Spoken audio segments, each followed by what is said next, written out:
Hello, everyone, and welcome to one more lesson about initiation to Spiritism. So, today we're going to have lesson 9, and in this lesson, we're going to be covering chapters 11 and 12. So, chapter 11 talks about the law of cause and effect, and chapter 12 talks about free will and progress. And it's a pleasure to have you guys here partaking in with this wonderful new opportunity to study and learn more about Spiritism. So the task at hand, it's pretty interesting. I think when we talk about free will and the law of cause and effect and our ability to make choices and the influence of spirit in our lives, there's so many things. And it's quite complex. And at times it becomes difficult to make sense of things. So through this study today, hopefully we're going to be able to better understanding a little of it, and most importantly, be able to understand and better capitalize our ability to influence our future and our present. Basically, what kind of control and how can we take ownership and really direct our lives so that we can have the future that hopefully we're going to be able to achieve. So we start with the law of cause and effect. And when we think about it, it already states it's a law. And what's the relevance of this being a law? What we learn is that the law of cause and effect, it's actually a natural law. What does it mean to be a natural law? A natural law is a law of God. So what it means is that God created, stipulated regulations, so to speak, with the intent of making us happy.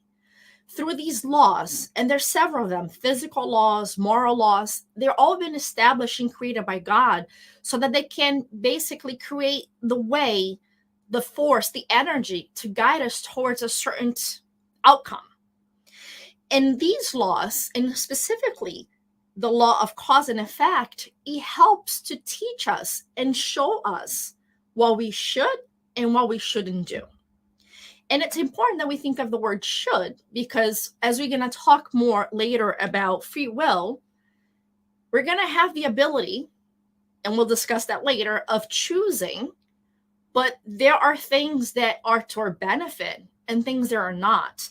So these laws, and in specifically the law of cause and effect, it help us understand what is to our best interest and what is not.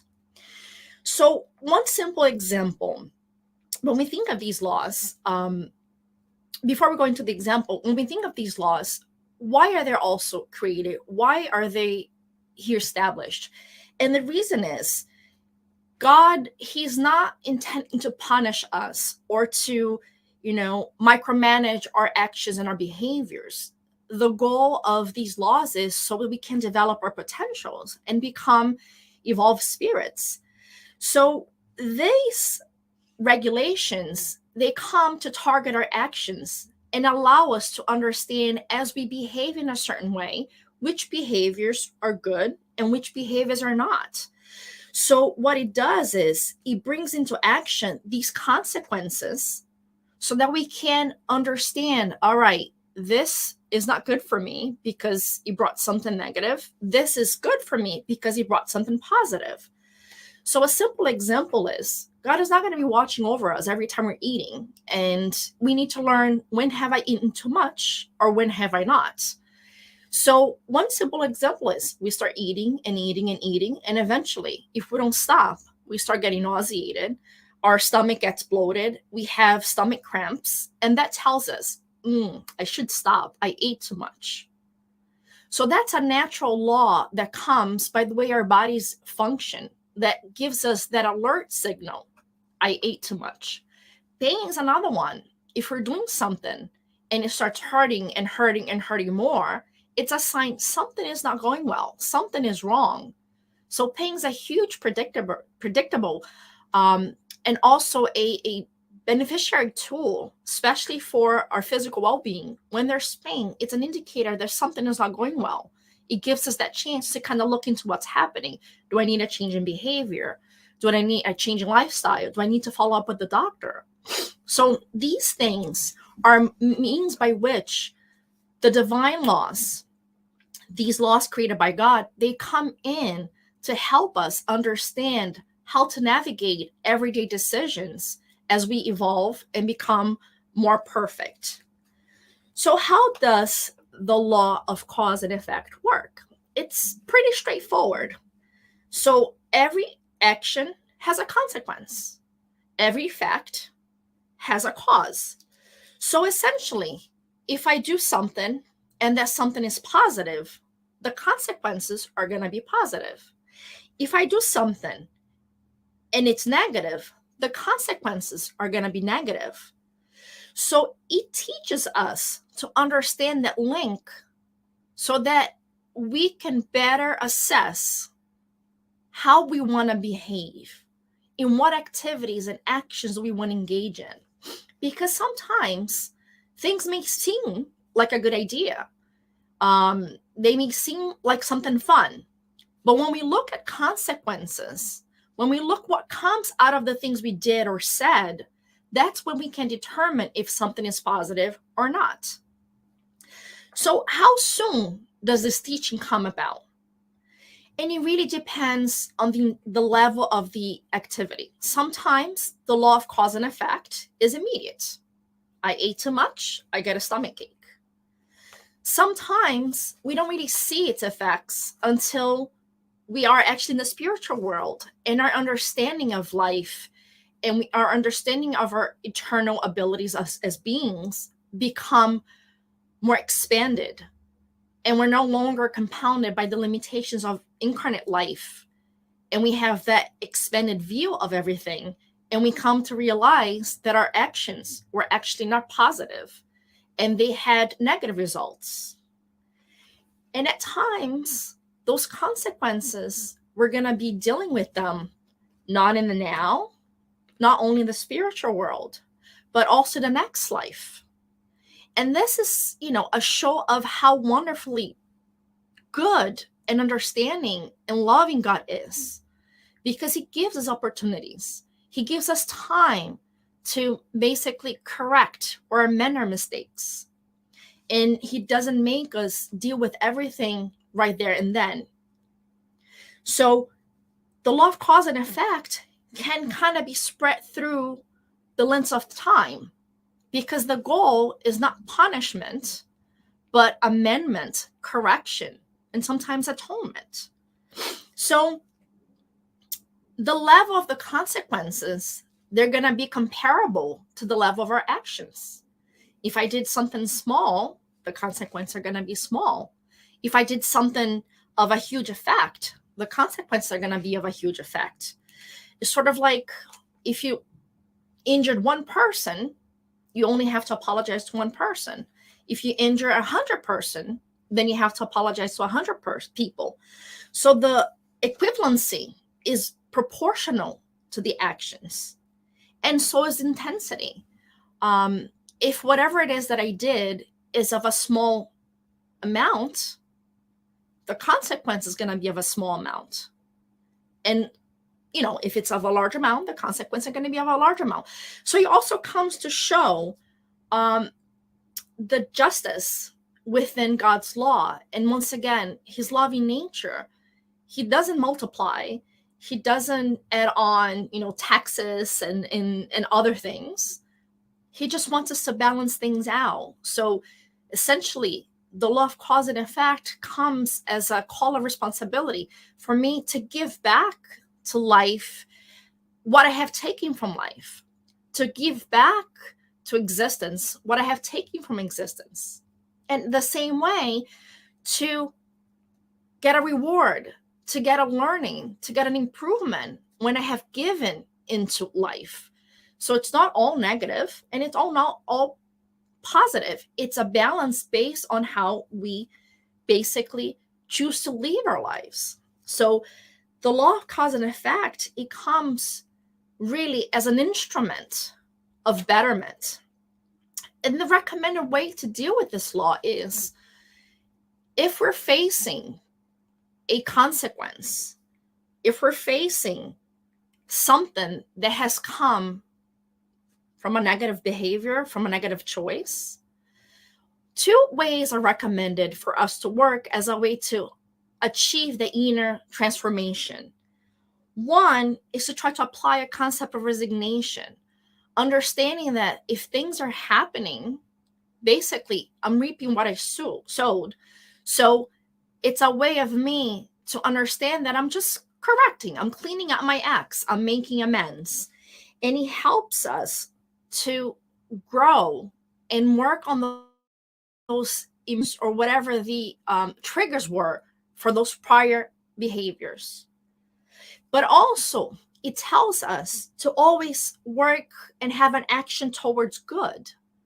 Because the wonderful thing about the law of cause and effect is whatever the consequences are, remember we talked that it's proportional to the action. Those consequences, they can be diminished, mitigated, even avoided through the act of goodness. Remember we said it's a balance, is giving back what we've taken. So if I give back extra, if I learn the lesson quicker, if I produce more than might have been expected based on my prior history, so then that means I'm making greater progress. And therefore, I don't need those consequences. Because the ultimate goals of those consequences is really to teach us, is to bring an inner transformation, awakening, a motivation to do differently and to do better. So if I have overcome my rebelliousness, if I have overcome my resentment, if I have overcome the negative tendency that triggered the consequence through acts of love and charity and goodness, then I don't need the consequences. And that's the beauty with the law of cause and effect.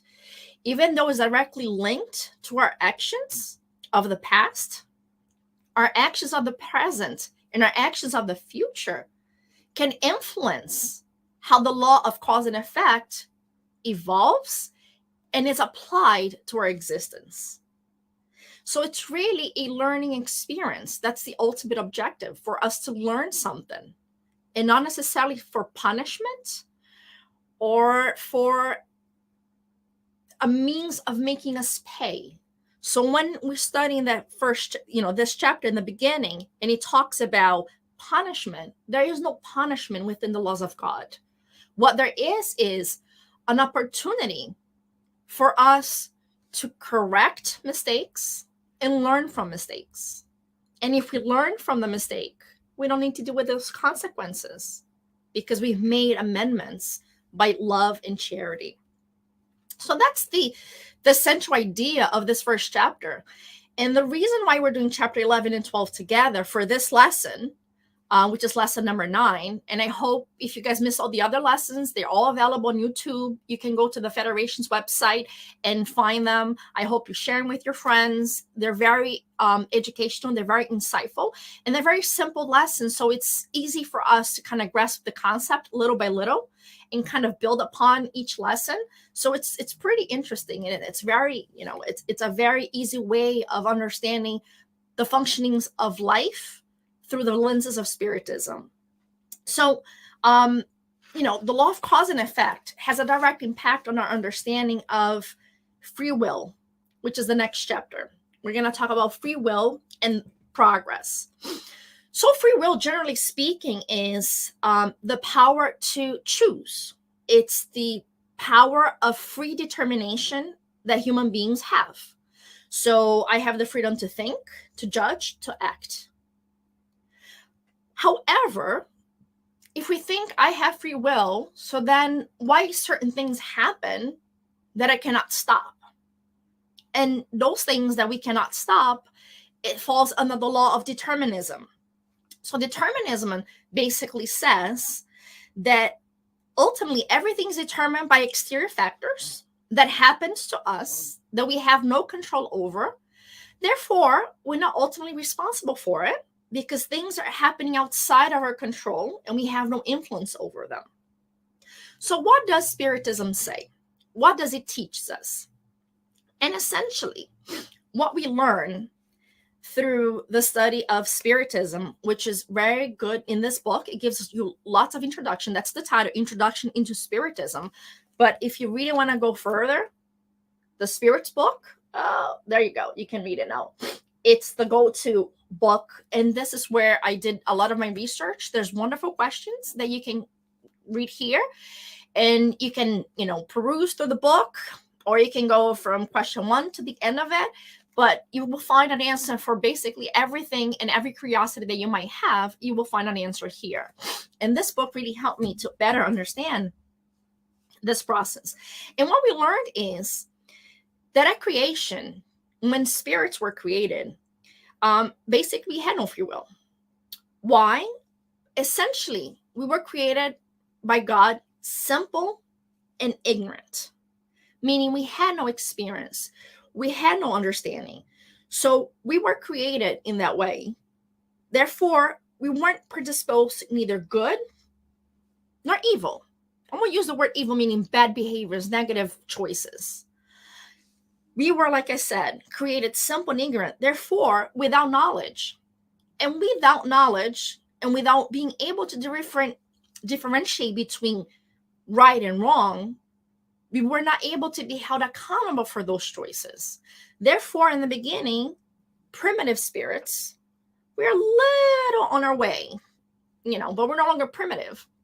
So primitive spirits, when we're at creation, we didn't have this ability. We didn't know how to differentiate.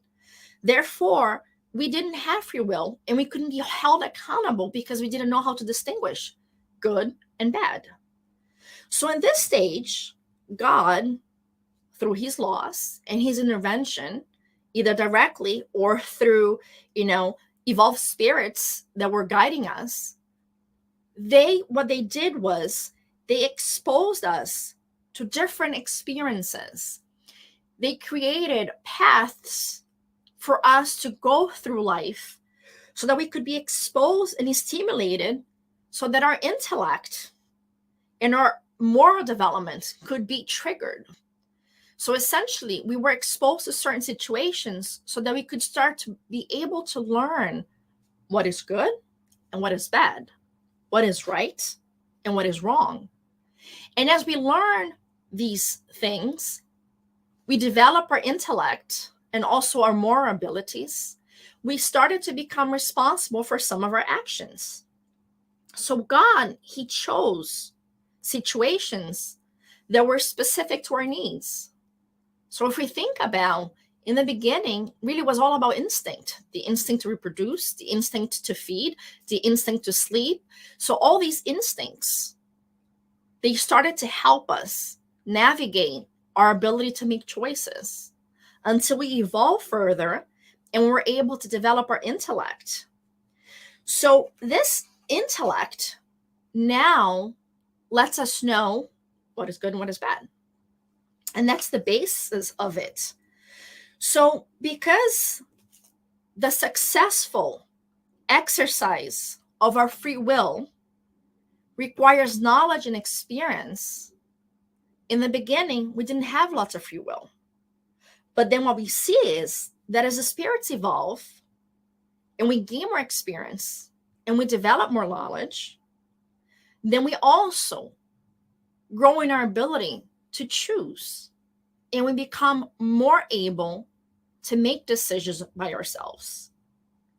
So our freedom of choice increases as our intellectual abilities and our moral abilities increase. So if you think of primitive spirits, they had very limited choices or ability to choose. We nowadays on planet Earth have amount of freedom that we can choose. But if we think of evolved spirits, their freedom is much, much bigger because they have that better understanding. So what we say is that free will grows more and more until we are no longer subject to determinism. But look at that. Why we don't have the full ability to choose, we are still under the influence of determinism. In the beginning, we're pretty much fully subjected to determinism, where God and the evolved spirits chose the experiences that we had. But as we evolve and we start to making choices, now it's sort of a balance where it was all determinism and no choices.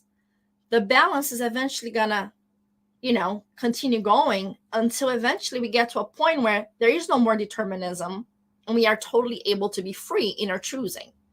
But we're not there yet. So, it's still a mix of determinism and free will. So, what is the role of determinism? How much determinism, what some people call fate, how much of a role it plays? So, this is where our previous, perusing through the law of cause and effect comes in.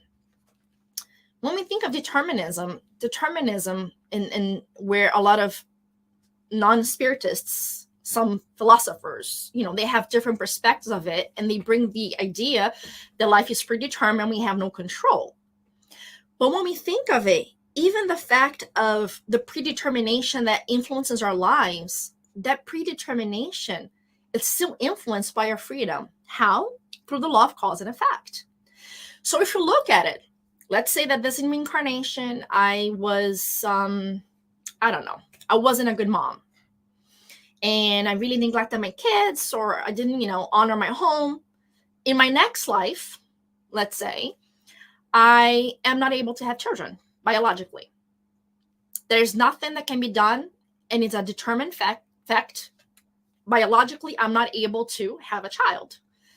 So if I don't remember my previous existence or I don't believe in it, I'm going to say it's fate, it's determination, I have no control, and I can develop the sense of rebelliousness that I mentioned before, or anger towards God, or disbelief in God, or justice, and say it's unfair because I'm a biological woman and I'm not able to bear children. But this is where we understand that the law of cause and effect plays a role. And when I was in the spiritual plane, planning and contributing to my next reincarnation, one of the teachings was I didn't value motherhood in my prior existence. Therefore, I want to go through the experience of yearning for motherhood and not being able to be a mother. So I believe that being infertile is going to be a lesson that's going to teach me to appreciate the fact that motherhood is precious. So in this life, I may not remember it. I don't remember me sitting with my guardian angel and saying, hey, make me infertile. I may not remember the planning of it. I may not even remember not being a good mom because I so desperately want to be a mom in this life. But Spiritism will teach me, if in this existence I am not able to be a mom, there has to be a reason. And if God is just and his laws are just, and they're all for my betterment and my growth, then this experience is a learning experience. So what we see is that free will in the spirit state is the choice of our trials. So even those facts that are determined, a disability, a illness, not necessarily with me, within our family, within our friends, a frustrated career path, all these things that we try to control and change, but that we have no ability to change, they are consequence of the law of cause and effect for something that we must have done.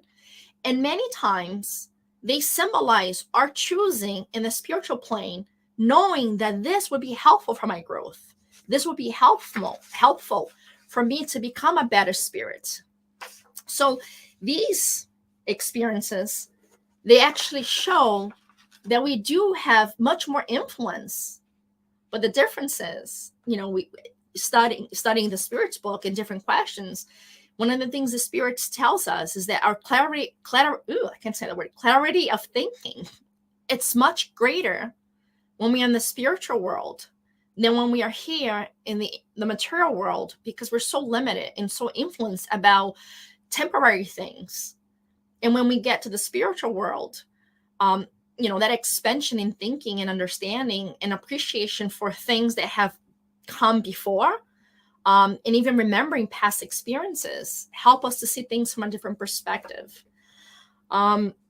So, determinism happens, but also there's yet another level to it that is very interesting and very I think, comforting, is that Spiritism teaches us that determinism impacts material events. So a tragedy that we may face, like I said, a disability, an accident, maybe a disease, or a hardship, or whatever it may be. Determinism impacts material events, but it does not, absolutely not, impact moral experiences. What does it mean? A material event will happen, whether we want to or not. We plan for it, we accept it, we may just not remember it. But that material event will happen. The example I gave, I'm infertile, I cannot have children. Now, that's the material event. How I choose to deal with it, how I choose to react to it, that is of my own doing. And that's a choice that I have now. And that's the moral experience connected to this material experience. So what we see is that, yes, determinism can impact material events in our existence, but the way that we react to it, that's up to us. And that's the lesson piece.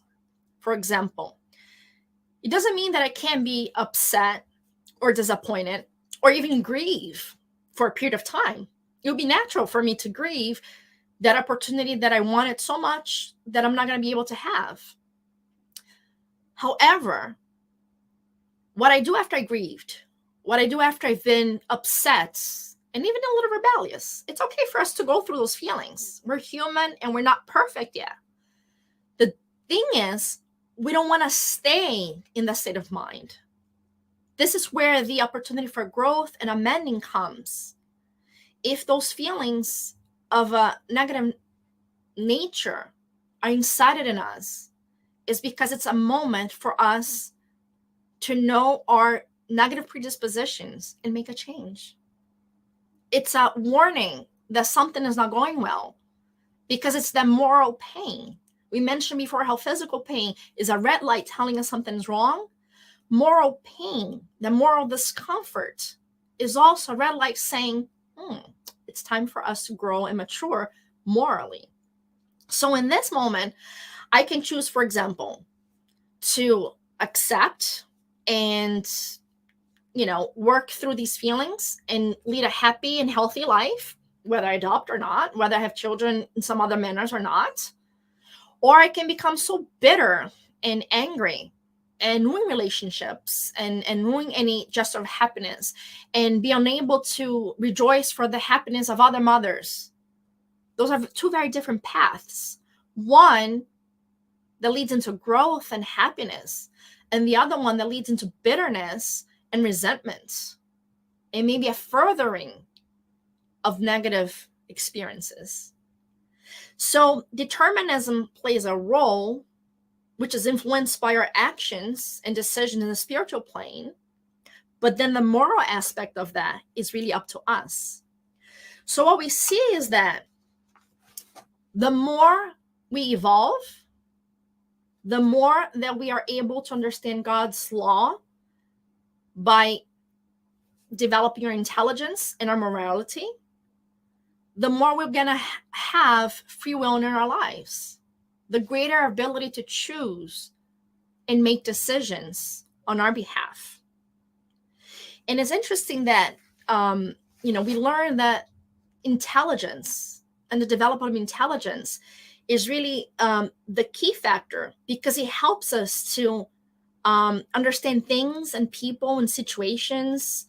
And understanding this, we are better able to determine what's good and what's bad. And then that knowledge allows us to make better choices. So intelligence, once developed, increases our possibility for choice. And I tried to think of an analogy, and I thought of a simple analogy because I had the issue recently. Electronics. The other day, I had such a hard issue with my wireless Bluetooth, and I couldn't connect it and connect it to something, but I couldn't hear something else.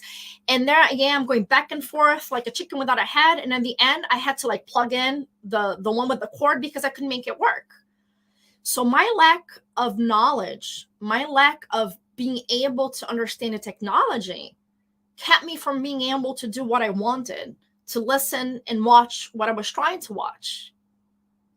So many times in life, our lack of understanding, our inability to process and work with the laws of God that applies to everything physical and everything moral keeps us from being able to make choices, keeps us from being able to do things, not because God doesn't want it, but because we don't know how. It's like a child, you know. A child wants to have soda and chips for breakfast. And a child, let's say a 4-year-old child, they're not going to understand why that's not healthy for them, why it's not good for them. They know that they like and they want it. And sometimes that's how we are. We make choices because we want things, not realizing they're not good for us because we don't have that insight. So if you give a child a choice between, oatmeal and, cake, I would say the 99% of the kids are going to choose the cake because they don't know better. If they're 4, if they're 12, it's different. So we are like, 4-year-olds trying to make choices. And many times we don't know how. And that's why determinism and that's why the law of cause and effect are into play, to teach us so that we can eventually be able to identify, all right, the cake is not good for me, but the oatmeal is. So let me go with the other choice. Even though I like the cake better, I know at the end it's not best for me. And that's why we said before, the law of cause and effect, we find out if something's good or bad, not by the action itself, but by its consequences. Because cake is very good. It tastes good. But if you eat cake every day, you're going to have probably health issues and weight issues. So at the long run, cake is not good for me. And once I understand that, I'm not going to eat cake every day. So this is how we're going to be able to understand. So to determine whether an action is really good or bad, we need to consider its effects, just like the cake. I eat it once, I eat it a month, I eat 2 months, I probably won't feel anything. But 3-4 months later, I'm going to realize it's catching up to me. And sometimes that's how we human beings are. So we are striving to learn each day a little more these laws of God, because our ultimate goal is to achieve perfection. Our ultimate goal is to develop all our faculties to the highest conceivable degree so that we can have the intelligence, the intellectual aspect, conjoined with the moral aspect.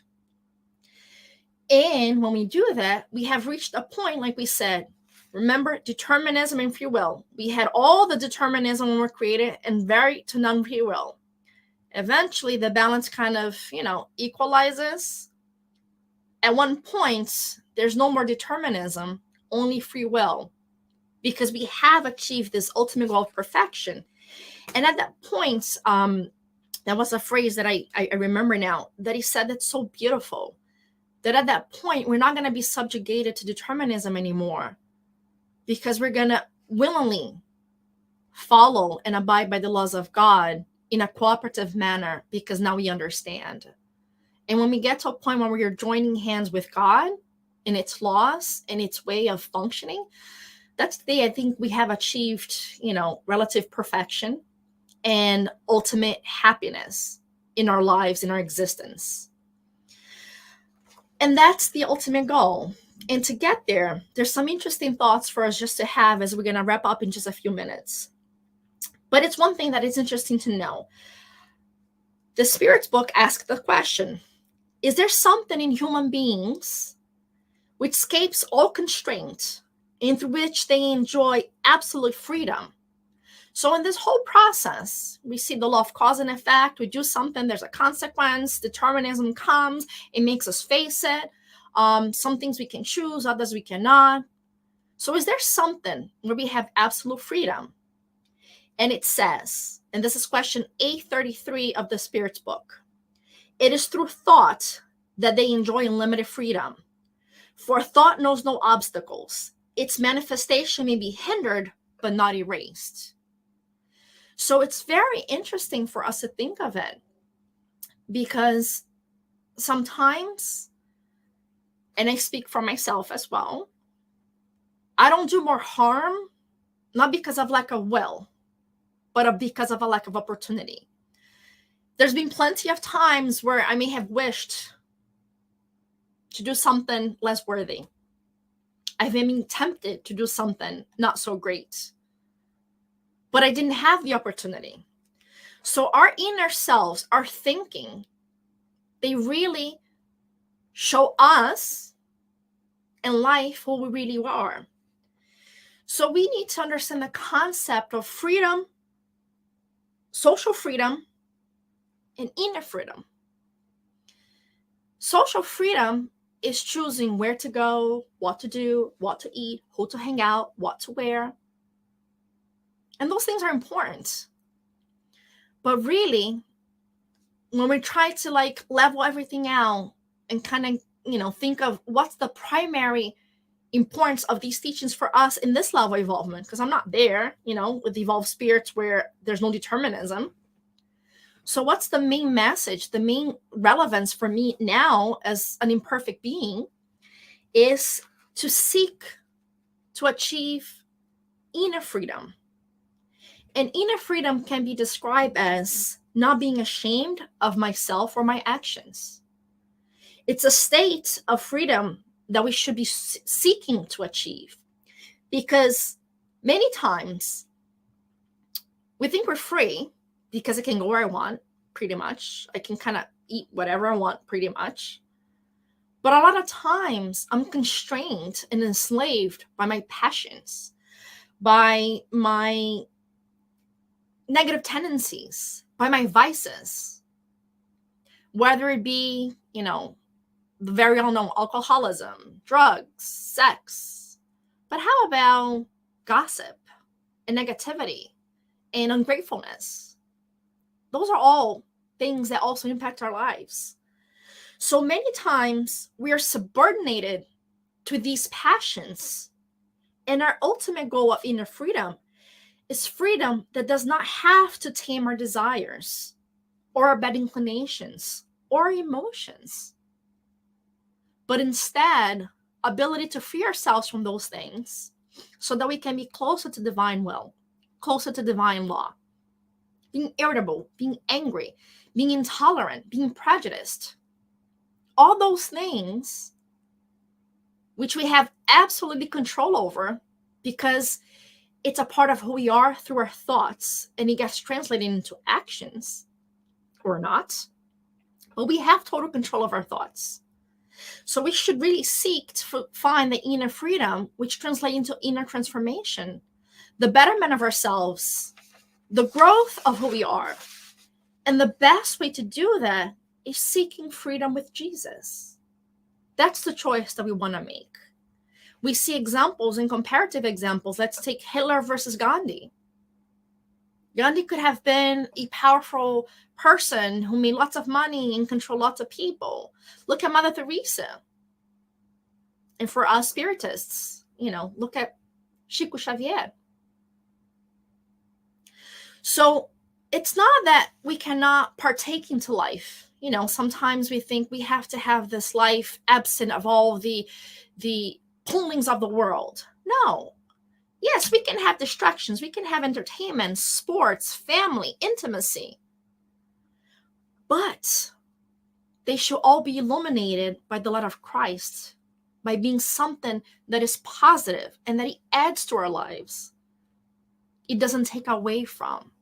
Something that becomes a positive influence, a means to make us grow and interact and socialize and partake with others, and not something that pulls at us and makes us compromise our moral beings. Like Paul, the apostle, said, everything is permissible, but not everything is beneficial. So ultimately, we can pretty much do what we want, say what we want, think what we want, go what we want, unless determinism comes in and the law of cause and effect. But we should choose, not based on what we want, but based on what does God shows us to be the best way. And I know sometimes it's hard to understand God and his laws, and he's very far away. But that's why we have Jesus as our model and guide. What would Jesus say? What would Jesus do? So when faced with the opportunity or the need to make a decision, when having to think about how to respond to a situation, how to handle a conflict or a difficult moment, if we're not sure how, and I don't trust myself many times because I know I have a lot to overcome, let's look for Jesus. Let's look for other great examples in humanity that have shown us the way. And let's try to be like them and have them be an example. And to finish up, there's a little cute story that I think helps us or can help us to better contextualize our lives, because I think it's so easy to see the things that we are frustrated with or the things that we don't have that we wish we had, or whatever the situation may be. I think life is so extensive. So there's a story that tells that there were 3 little trees. They sat on the side of the mountain, and they all dreamed of what they wanted to do when they grew up. So one of the trees, she would look at the stars and stare and think, I want to be the most precious chest in the world, full of treasures. For that way, I'm willing to be cut. She was willing to sacrifice herself to become this wonderful chest. The second one would look at the stream and she would sigh and say, oh, I wanted to be a big ship to carry kings and queens and be so important in the big ocean. The third one, she would sit on the top of the mountain and she would say, I want to be there where I can grow and people can stare at me. And whenever they look, they lift their eyes to the sky and they think of God. And time passed and they grew and they became beautiful big trees. And one day a lumberjack, not so ecological, he came and he cut them down. And in this moment, they're all thinking, maybe my dream is coming true. But lumberjacks, they don't think of dreams. They don't think of, fulfilling wishes of trees. So one tree, she was cut up and she became a hay cover throw for the animals. The big bucket where the animals eat. She was so disappointed. The second one, she never became a big boat. She was a small fishing boat that carried people and fish, had all the smells and all the simplicity. She also didn't achieve her dream. The third one became a thick beam and was set aside in a warehouse with no utility and no need. And they all thought to themselves, why? Why this? But one night, an event took place. And something happened. And the little tree that had become a throne, she realized a baby was placed in it. And she became a place where this young woman put a newborn baby. And all of a sudden, the tree realized, I contain the greatest treasure in the world. Time passed, and the little boat that was, back and forth with people and fish, one day, one man stood in it and would go to place and place, and sometimes he would sleep in it. And there was a big storm, and one day he said, peace, and the water calmed itself. And the tree that was now a tiny boat thought, peace. I carry the King of heaven and earth. I carry him on me. And the third one day, very confused, not understanding, she was being tied up and joined to form a cross. And they attached a man to it. They nailed him to it. And at first she was, sad and a little agonized about what was going on. But then she realized that man that was tied to it came for the salvation of humanity. And she understood that as she held him at the top of the hill, he would always be remembered as the Son of God, Jesus Christ. And then the 3 trees realized they may not have had exactly what they thought they wanted, but they definitely had what they had wished for and what they needed. And when we are able to understand that God has our best interest at heart, and that every single experience is intended to bring us happiness by teaching us his laws of love and good and charity. It's not punishment. It's not to make us suffer. It's to help us understand so we can make good decisions in the future. We're going to see that every challenge and every difficulty is just a moment in time, a step in a long ladder that will lead us into future and permanent happiness, the happiness that cannot be taken away. So let's trust God, let's trust our guardian angels, and let's trust ourselves into believing that we are able to bring the inner transformation by modeling ourselves after Jesus Christ. I want to thank everybody for being here in this journey with me. We always say that whoever prepares a lecture learns more than, what they give. And I can say that I've learned so much about this. And it was inspiring to see how much hope it brings, letting us know that we're not just passing through life, going by the wind, but that truly we are here by the watchful look of God through all these, spiritual friends. They're always trying to help us. We just got to reach out and trust and know that we are able, we are capable, and we are one day going to be perfect. So thank you for joining us. Let's see, I think we're going to move on to the questions. Hopefully there's some questions around here that people may have asked while we're going through this journey of understanding a little about free will, determinism, progress, and the law of cause and effect. So here's our first question. All right. So the question says, what is the responsibility of a person who commits an unintended crime or mistake while under the influence, when the reasoning was compromised and the person did not know what they were doing? Very good question. And, it's only natural that at first we may think, well, I was under the influence. I didn't know what I was doing. Therefore, it's not my fault. I didn't mean it. But the spirits, they're friendly, they're lovable, but they don't let us get away with things. And essentially what they teaches us is the moment that we decided to consume whatever, it is, alcohol, drugs, whatever it may be, we knew that use would lead into compromising our ability to think and act and walk and whatever it was. So in this moment, if something happens, they say we're doubly guilty. One, because we took that chance, we utilized whatever it was, we compromised ourselves, and we put it as a greater risk. So it does not take the responsibility. It actually increases the responsibility. That's why we, when we study, we learned freedom with Jesus, inner freedom, so that we can work on our inner tendencies, negative ones, our vices, our challenges, our difficulties, because they're the things, not people, not others, not circumstances, but ourselves. Those are the things that keep us, enslaved. Let's see if there's any more questions. Okay. So the next one says, can a distortion of the faculties, like being mentally impaired, deprive humans of their free will? So we learned that free will increases with our intellectual abilities and our ability to understand the laws of God and the choices between right and wrong.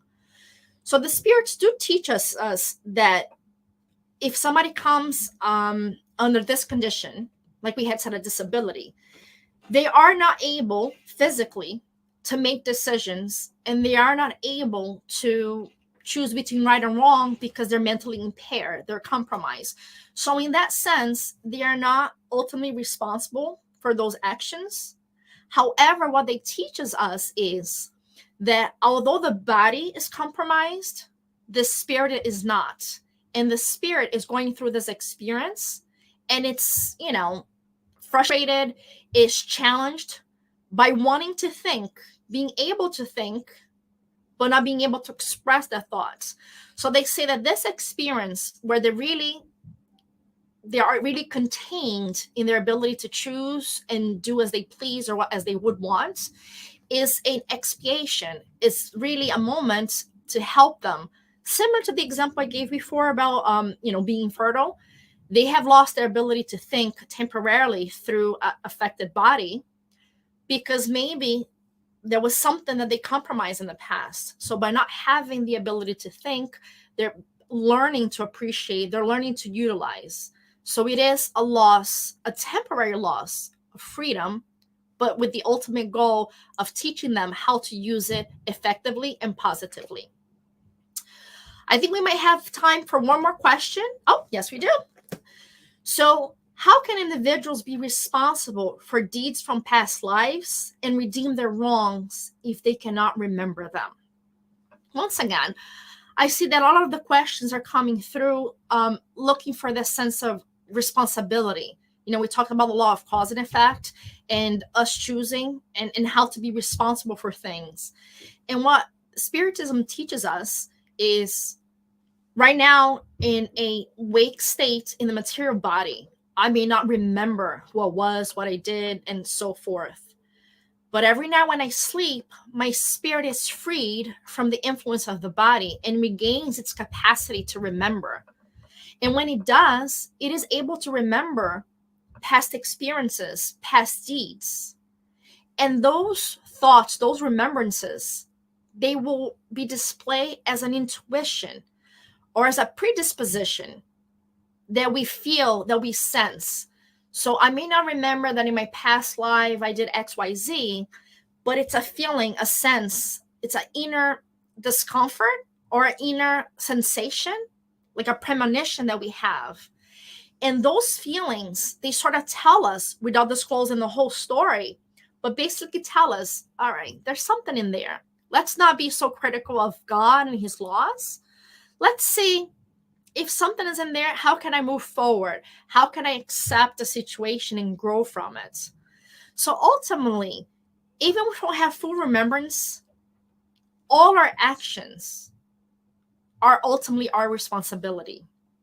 That's why it's very important to remember what defines us as human beings and differentiates us from all the other, animals, because we are, evolved animal in the scheme of different species. What differentiates us from other species is our ability to think. And that ability to think came specifically for that reason, to allow us to choose between right and wrong. It's this complex, advanced thinking that differentiates us. It makes us superior. So we cannot forego of that because some of our actions may not be bringing positive consequences. So ultimately, we are responsible and we are in control, whether we are under the influence, whether we don't remember, but ultimately it is our choosing. So if there are situations now that fall under the determination law of cause and effect, if you are facing now a situation that you can't change, think about the future. Think about how much freedom you want to have and make good choices now so that whatever you do now, it's going to turn into a positive, happy, joyous moment in the future. And I think we're wrapping up because we have come up to, the timing of our study. I want to thank everybody that has shared, like I said, this moment with me, and thank the United States Spiritist Federation for this opportunity. I recommend that everybody, seek out the book and even seek out the Spirit's book. There you go. The light, it's taking the pages off. So if increase your intelligence, give us greater freedom, and allows us to make better choices, only by educating ourselves intellectually and morally are we going to be able to achieve that. And we saw that intellectually comes first, and it opens up the room for our moral development. Let's do a little study. Let's change our habits. Let's delve into the concept of Spiritism, because it is a light that will guide our path towards Jesus and toward happiness. Thank you so much, and have a wonderful Sunday.